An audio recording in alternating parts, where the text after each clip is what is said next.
Welcome back to the slaughter, everybody. Welcome back to Killing Floor 3, where today we're going to be going over the tools of Killing Floor 3 and kind of what they do, because these ones kind of confused me when they were first announced, and I thought they might be a little bit overpowered. They don't really seem to be once they're actually in the game, at least so far in the beta. That could change as we go on, but we'll see. There could also be some crazy strategies with these.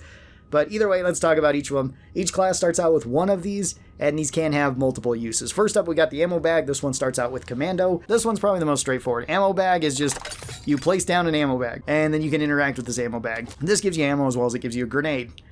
You can only interact with one of these. Also, right now in the beta, it's very finicky as to when you can pick these up, and sometimes they do disappear once they're used.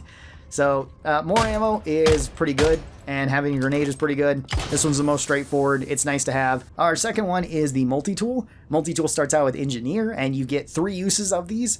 And multi-tool allows you to unlock things like doors. It can also unlock crates around the map, which can have like armor inside them. And it can also unlock zip lines and turrets, which are pretty cool. You can also use this to fix up the explosive locks, which we'll talk about here in a second. It's basically like Demo's Weld from Killing Floor 2. You can also use these at a distance on things.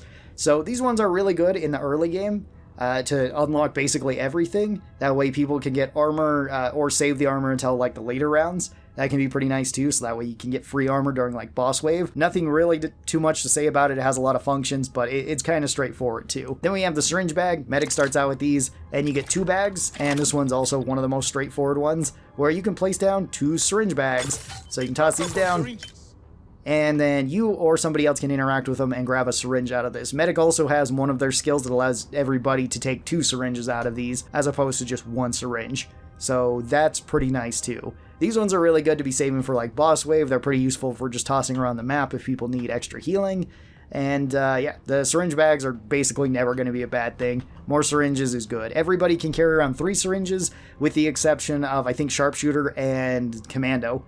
They can carry around an additional 2 after that, with at least with certain skills. So they can have like 5 of them, everybody else gets 3, which is a little bit weird that Medic only gets 3, although Medic gets every other healing thing. So then we have the pulse loaders. These ones start out on Firebug, and these ones you toss out, and they do this. So this draws all enemies towards them, and that makes it so all enemies get confused that walk into them, and they start attacking each other.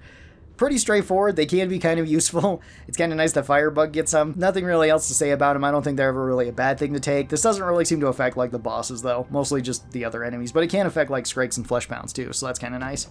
Then we got shock traps. Shock traps are what Ninja starts out with, and these ones you get 4 of them, and these ones are also pretty straightforward. You can toss these out, and they are basically electric bear traps. They actually have more of an AoE than what it seems, where if anything steps near these, they'll trigger, deal damage to everything around them, and also have a very high likeliness of stunning enemies. They can also stun bosses, but they can't do it back to back. So you will need to spread these out a little bit if you want to get the most out of them on boss waves. And then our very last one is the explosive locks. These ones are like Demo's welds on Killing Floor 2, where you can put these on a door, although you can interact with the door now. You aren't just locked out, which can be really, really useful, so you can actually go through the doors, even if there's a lock on them. It will put down the door, and then you can run through it, and then it will close up behind you.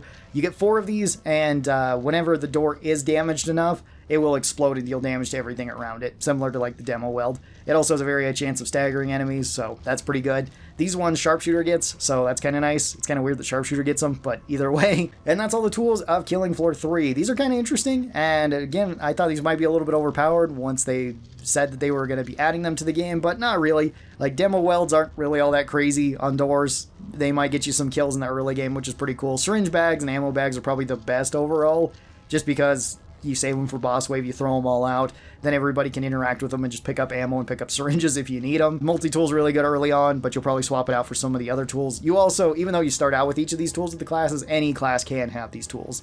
So if you start out with like engineer and you get your multi-tool, you use it and you unlock everything that you really want to, you can then swap it out for like syringe bags after that, or traps, or whatever you want. Everybody can do that.